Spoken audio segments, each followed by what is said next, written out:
বিপদ কিন্তু রয়েই গেল। বিপদ কাটলো না, ভয় কাটলো না। আমরা ভেবেছিলাম প্রচুর কেন্দ্রীয় বাহিনী আসছে, ইতিমধ্যেই এসে পৌঁছে গেছে এবং ভোটের দিন ঘোষণার আগেই প্রচুর কেন্দ্রীয় বাহিনী এসে গেছে। ভেবেছিলাম যে অবাধ এবং শান্তিপূর্ণ নির্বাচন হবে, মানুষ নির্ভয়ে ভোট দেবে। আর এসআইআর হয়েছে, তার ফলে অবৈধ ভোটাররা, বিদেশি যারা, তারা বাদ চলে গেছে, বাংলাদেশিরা বাদ যাচ্ছে। অতএব এবার যারা প্রকৃত ভোটার, তাদের ভোটে এবার বিধায়করা নির্বাচিত হবেন। কিন্তু কি জানেন, বিপদ রয়েই গেছে। আমার তো অন্ততপক্ষে তাই মনে হচ্ছে। আপনারা কি মনে করছেন যে আর কোনো বিপদ নেই, নির্বিঘ্নেই ভোট হবে, আপনি নির্বিঘ্নেই আপনার ভোটটা দিতে পারবেন? কি ভাবছেন, সত্যিই কি পারবেন? আপনাদের মতামত অবশ্যই জানাবেন। আর আমি এই বিষয়টা নিয়েই বলবো যে কেন আমি আশঙ্কা করছি যে বিপদ রয়েই গেল। এছাড়া আরও একটা মারাত্মক খবর আপনাদের দেব, যেটা শুনলে আপনারা চমকে উঠবেন। সেটা এতটাই ভয়ঙ্কর খবর, এই এসআইআর সম্পর্কিতই। এই যে অ্যাডজুডিকেশন যেটা চলছে, যে বিচার পর্ব চলছে, সেটা নিয়ে। আর সেটা জানার পর আপনারা বলতে বাধ্য হবেন, এও কি সম্ভব? নমস্কার, আমি প্রদীপ দাস, আর আপনারা দেখছেন দেশপ্রেমিকদের চ্যানেল আমাদের ভারত। যারা প্রথম দেখছেন এবং এখনও সাবস্ক্রাইব করেননি, তাদের কাছে অনুরোধ, আপনারা চ্যানেলটি সাবস্ক্রাইব করবেন এবং এই যে আমার বিশ্লেষণ, সেটাতে লাইক বা কমেন্ট করবেন। অন্তত একটা লাইক আপনারা দেবেন। কেন দেবেন? কারণ এই লাইকে আপনাদের কোনো খরচা হবে না, কিন্তু এই লাইক দিলে আমার কিছু লাভ হবে। সেটা হচ্ছে আমার এই চ্যানেলের গ্রোথ বাড়বে এবং আমার এই ভিডিও আরও বহু মানুষের কাছে পৌঁছে যাবে। তো যেটা আমি বলছিলাম, যে এই যে এসআইআর হয়েছে, এসআইআরের ফলে যে ভাবছিলাম আমরা যে এবার প্রকৃত ভোটারদের ভোটে জনপ্রতিনিধি নির্বাচিত হবে, ভোটটা এবার নির্বিঘ্নে হবে, কেন্দ্রীয় বাহিনী আছে। কিন্তু একটা জিনিস ভেবে দেখেছেন কি, এই যে যাদের নাম বাদ যাচ্ছে, তারা কি দেশ থেকে পালিয়ে গেল? তারা তো তাদের এলাকাতেই রয়ে গেছে, শহর এলাকায়, বিভিন্ন পাড়ায় রয়ে গেছে, গ্রামে রয়ে গেছে। গ্রামের ক্ষেত্রে তারা তো এলাকা ছেড়ে যায়নি, তারা তো সেই এলাকাতেই পড়ে রয়েছে। আর এই ঠ্যাঙাড়ে বাহিনী, এরাই তো ভোটের সময় তাণ্ডব করে, এরাই তো শাসক দলের ছত্রছায়ায় থেকে ভোটের দিন তাণ্ডব চালায়, বোমা মারে, ভোটারদের আটকে দেয়। তো তারা কি চলে গেছে? ভোটার তালিকা থেকে তাদের নাম বাদ গেছে, এইটুকুই শুধু, এর বেশি কিন্তু কিছু হয়নি। এবং এই সংখ্যাটা কত? সংখ্যাটাতেও কিন্তু মানে মারাত্মক সংখ্যা। সেটা আপনারা এখনো বোধহয় হিসাব করে দেখেননি যে প্রতি বিধানসভা ক্ষেত্রে এটা কত সংখ্যা। দেখুন, প্রথম যে খসড়া তালিকা বেরিয়েছিল, তাতে 58 লক্ষের নাম বাদ গেছিল। সেটা নিয়ে কোনো কথা নেই, কারণ সেখানে মৃত ভোটার আছে, স্থানান্তরিত ভোটার আছে। কিন্তু এই 58 লক্ষের পর যে অংশটা বাদ যাচ্ছে, সেটার মধ্যেই তো রয়েছে প্রকৃত যে যাদের বাংলাদেশি ভোটার, তাদের নাম। এবং এদের ভেতরে কিছু আবার প্রকৃত ভোটারও রয়েছে, যারা সঠিক কাগজপত্র মানে নথি, নির্বাচন কমিশন যে 13টা নথির কথা বলেছিল, সেই রকম কোনো নথি হয়তো তারা দিতে পারেনি, অথবা ফর্ম যখন পূরণ করা হয়েছিল সেই সময় হয়তো কোনো কারণে ভুল হয়ে গেছিল, সেই কারণে হয়তো তারা বাদ পড়েছেন, কারণ তারা প্রকৃত ভোটার, বাবার নাম আছে, মায়ের নাম আছে, ছেলে বা মেয়ের নাম ওঠেনি, এরকম আছে, বহু ক্ষেত্রেই হয়েছে, কিন্তু সেটা সংখ্যায় কম। তারা আবার যথারীতি অনেকেই ফর্ম পূরণ করে জমাও দিয়ে দিয়েছেন, ফলে জেনুইন যে ভোটার আছে তাদের নিয়ে কোনো কথা নেই, তারা যথারীতি আবার প্রমাণপত্র দিয়ে নাম তুলতে পারবেন। 28 তারিখে যে ভোটার তালিকা প্রকাশ হয়েছিল সেখানে কিন্তু এই 58 লক্ষের সঙ্গে আরো 5 লক্ষ নাম বাদ গেছিল। এই 5 লক্ষ কিন্তু ভুয়ো ভোটার, যারা তাদের প্রকৃত নথি দিতে পারেনি। এরপরেও ছিল আরো 63 লাখ, যেটা অ্যাডজুডিকেশন, যেটা এখন বিচারকরা যাচাই করছেন। তার মধ্যে এখন 29 লাখের মতো বা 30 লাখের মতো যেটা প্রকাশ হয়েছে, সেখান থেকে এখনো বিষয়টা যদিও পরিষ্কার নয়, 13 থেকে 14 লাখ নাম বাদ গেছে। গড়ে দেখা যাচ্ছে যে 40% ওপরে নাম বাদ যাচ্ছে। আছে 63 লাখ, তো এই 63 লাখের থেকে গড়ে যদি 40%-এর উপরে বাদ যায়, তাহলে সেই সংখ্যাটা গিয়ে দাঁড়াচ্ছে 27 থেকে 28 লাখের মতো। এবং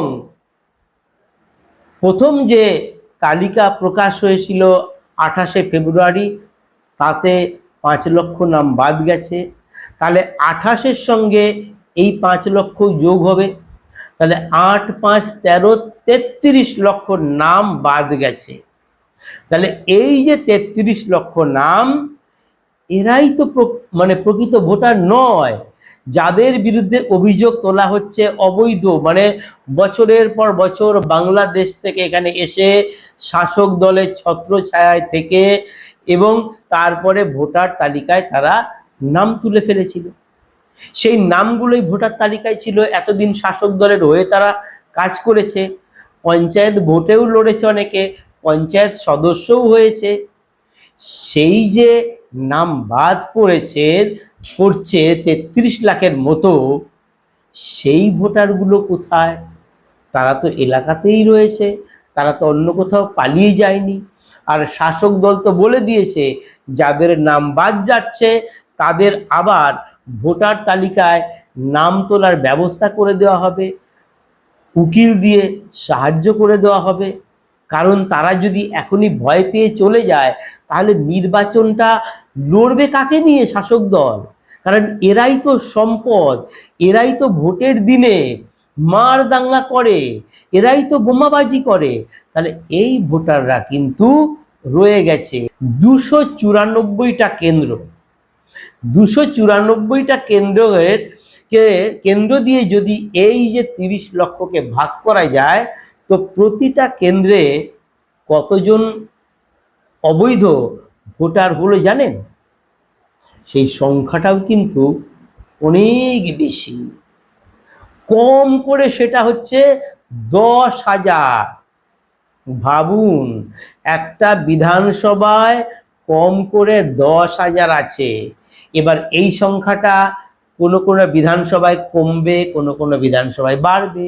কম হলে 6-7 হাজার হবে, কোনো কোনো বিধানসভায় সেটা 12, 14, 20 হাজারও হয়ে যেতে পারে।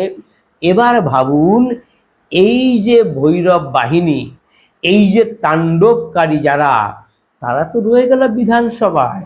তো এইবার 5-10 হাজার যারা এই শাসক দলের হয়ে তাণ্ডব করে, তারা তো ভোটের দিন একেবারে লাগাম ছাড়া সন্ত্রাস করবে। সেই সন্ত্রাস আটকাবে কে? ভাবছেন কেন্দ্রীয় বাহিনী? কেন্দ্রীয় বাহিনী আটকাতে পারবে? তার নমুনা তো দেখতেই পাচ্ছি আমরা। আজকেই কি হলো? আজকে তো হাঁসখালিতে যে ভোট কর্মীরা প্রশিক্ষণ নিতে গিয়ে সেখানে একজন ভোট কর্মী মার খেলেন, একজন শিক্ষক মেরে তার চোখের পাশে ফাটিয়ে দেওয়া হয়েছে, রক্ত পড়ছে ঝরঝর করে। তিনি হচ্ছেন রানাঘাটের একটা প্রাথমিক স্কুলের শিক্ষক। তার অপরাধ, হাঁসখালিতে তিনি ট্রেনিং নিতে গেছিলেন। আজকে ছিল এই প্রশিক্ষণের প্রথম দিন। ভোটকর্মী হিসাবে তিনি ফার্স্ট পোলিং অফিসার হবেন। প্রশিক্ষণ যখন শুরু হয়েছে, সেই প্রশিক্ষণের সময় জায়ান্ট স্ক্রিনে, বড় স্ক্রিনে যখন শুরু হচ্ছে, তখনই মুখ্যমন্ত্রী মমতা বন্দ্যোপাধ্যায়ের ছবি দিয়ে রাজ্য সরকারের উন্নয়নের বার্তা শোনানো হচ্ছে। ওই শিক্ষক সৈকত চ্যাটার্জি, তিনি এর প্রতিবাদ করেছিলেন। তিনি বলেছিলেন, এখন নির্বাচন কমিশনের আদর্শ আচরণবিধি চালু হয়ে গেছে, এই সময়ে মুখ্যমন্ত্রীর বিজ্ঞাপন দেখানো যাবে না, উন্নয়নের বার্তা দেখানো যায় না, কি করে দেখাচ্ছেন, এই তার অপরাধ। আর তারপর তাকে ব্যাপক মারধর করা হয়েছে। আর মারধর করেছেন কে? যিনি মারধর করেছেন তাদের মধ্যে একজন হচ্ছে ওই হাঁসখালি পঞ্চায়েতের ডেপুটি সেক্রেটারি মানস ব্যানার্জি, আরেকজন হচ্ছেন নিজামুদ্দিন। এবং সৈকত চ্যাটার্জি বলছেন, এবং তার আরও যেসব শিক্ষকরা ছিলেন এই ট্রেনিং নিতে যারা গেছিলেন, তারা বলছেন যে হাঁসখালির যিনি বিডিওর সামনেই মারধর করা হয়েছে। আর বিডিও বলছেন এরকম কিছু ঘটেনি। আর এই শিক্ষকরা নিরাপত্তার অভাব বোধ করছেন। সেখানে কোনো পুলিশ থাকলেও পুলিশ কোনো ব্যবস্থা নেয়নি। একটা ট্রেনিং চলছে, কয়েকশো শিক্ষক সেখানে হাজির হয়েছেন, তাদের ট্রেনিং দেওয়া হবে, সেখানে কেন্দ্রীয় বাহিনী আনা হয়নি। তো আমরা বলছি কেন্দ্রীয় বাহিনী দেখবে, কেন্দ্রীয় বাহিনী মানুষের নিরাপত্তা দেবে, কিন্তু কেন্দ্রীয় বাহিনীকে যদি কাজে না লাগানো হয় তাহলে মানুষকে কি করে নিরাপত্তা দেবে? ভোটকর্মীরাই নিরাপত্তা পাচ্ছেন না, তারা এখন প্রাণনাশের আশঙ্কা করছেন, বলছেন এইরকম অবস্থা চললে তারা ভোট করতে পারবেন না, তারা যাবেন না। এবং এই প্রতিবাদে আজকে তারা ওখানে যে প্রশিক্ষণ, সেই প্রশিক্ষণ তারা বয়কট করেছেন। কালকের ঘটনাও দেখুন, বাসন্তীতে বিজেপির প্রার্থী প্রচারে বেরিয়েছিলেন। তিনি যাতে প্রচার করতে না পারেন তার জন্যে আগের থেকে পথ অবরোধ করে বসেছিল তৃণমূল কংগ্রেসের কর্মী সমর্থকরা। যদিও তৃণমূল কংগ্রেসের কিনা তা তো তারা পতাকা নিয়ে বসেনি, কিন্তু শাসক দলের সমর্থক ছাড়া কারাই বা হতে পারেন। তো সেক্ষেত্রে কি হলো, পুলিশ বিজেপির যে প্রার্থীকে সেখানে যেতে নিষেধ করছে। কিন্তু পুলিশের উচিত ছিল কি, তাহলে সেনাবাহিনী আছে, কেন্দ্রীয় বাহিনীকে, আধা সেনাকে ডাকো, ডেকে যারা এই প্রচারে বাধা সৃষ্টি করছে তাদের হটিয়ে দাও। কিন্তু পুলিশ সেটা করলো না। তারপরে মিছিল যখন শুরু হলো, সেই সময় সেই বাসন্তী বাজারে কাছে ঝাঁপিয়ে পড়লো একদল মানুষ। অনেকেরই পরনে দেখা গেছে লুঙ্গি পরে, সাধারণ পোশাক পরে তারা লাঠি বাঁশ নিয়ে বেধড়ক মারধর শুরু করে। বিজেপি কর্মীরা সেখান থেকে পালিয়ে প্রাণে বাঁচেন, আর পুলিশ কর্মীদেরও রেহাই দেয়নি, তাদের ফেলে পিটিয়ে মেরেছে, বেধড়ক পিটিয়েছে রাস্তায় ফেলে। এমনকি বাসন্তী থানার এসআইকেও বাঁশ দিয়ে একের পর এক মেরেছে। তাহলে পুলিশেরই নিরাপত্তা নেই। পুলিশ সেখানে আগে থেকে উচিত ছিল কেন্দ্রীয় বাহিনীকে ডাকা, সেটাও ডাকেনি। তাহলে কার্যক্ষেত্রে কি দেখা যাচ্ছে, যে ঘটনার সময় কিন্তু কেন্দ্রীয় বাহিনীকে দেখা যাচ্ছে না। তার বাসন্তীতে যারা মারধর করলো তারা কারা? কারণ এই দক্ষিণ 24 পরগনায় লক্ষ লক্ষ ভোটারের নাম বাদ গেছে। তো সেই যারা বাদ গেছে তারা তো এলাকায় রয়েছে, তাদের তো আরো ক্ষোভ রয়েছে। সেই তারাই লাঠি বাঁশ নিয়ে হয়তো তারাই বেরিয়ে এসেছে, এবং এত সাহস যে পুলিশকে ধরে তারা পিটিয়েছে। জানে সরকার তাদের বিরুদ্ধে কোনো ব্যবস্থা নেবে না, কারণ সরকার তাদের জামাই আদরে রেখেছে, তারাই তো সরকারের সম্পদ, তারাই তো ভোটের দিন ভোটটা করবে। অতএব বুঝতে পারছেন যে আমি যে আশঙ্কা প্রকাশ করছি সেটা একেবারেই অমূলক নয়। এইবার আপনাদের যেটা প্রথমে বলেছিলাম এসআইআর নিয়ে, সেটা খুব সংক্ষেপেই আপনাদের একটা ইঙ্গিত দেব। এই যে অ্যাডজুডিকেশন যখন বিচারকদের অধীনে চলে গেল, 60 লক্ষ নামের বিচার পর্ব, তার দুদিনের মধ্যেই, মনে হয় দুদিনই হবে, আমাদের আইনমন্ত্রী মলয় ঘটককে সরিয়ে দেওয়া হলো। তখনই কানাঘুষে উঠেছিল, কেন সরানো হলো, কেন সরানো হলো। অনেকেই বলছিলেন যে মলয় ঘটককে বলা হয়েছিল এই বিচারকদের ম্যানেজ করতে, কিন্তু মলয় ঘটক ম্যানেজ করতে পারেননি, এবং মলয় ঘটক বলেছিলেন বিচারকদের ম্যানেজ করা অসম্ভব। আর তারপরেই তাকে সরিয়ে দিয়ে সেখানে দায়িত্বটা মুখ্যমন্ত্রী নিয়েছেন। কিন্তু কি জানেন, শোনা গেল এখানেও নাকি ভয়ঙ্কর কাণ্ড ঘটে গেছে। যেটা অসম্ভব সেটা নাকি সম্ভব হয়েছে, কিছু কিছু নাকি ম্যানেজ হয়ে গেছে। এবং সেই খবর কলকাতা হাইকোর্টের প্রধান বিচারপতির কাছেও এসছে, এবং তিনি নাকি লিখিতভাবে সুপ্রিম কোর্টের প্রধান বিচারপতির কাছে মুখবন্ধ খামে জমা দিয়েছেন। বুঝতে পারছেন, এ রাজ্যে সবই সম্ভব। কল্পনা করা যায়, এখানেও ম্যানেজ করা যায়। আর মুখ্যমন্ত্রী তো কালকে বলেছেন না যে এই যে অ্যাডজুডিকেশন, অনেকের নামই বাতিল হয়ে যেত, কিন্তু আমি আন্দোলন করায় অনেকের নাম বাদ যায়নি, তাদের নাম বেরিয়েছে তালিকায়।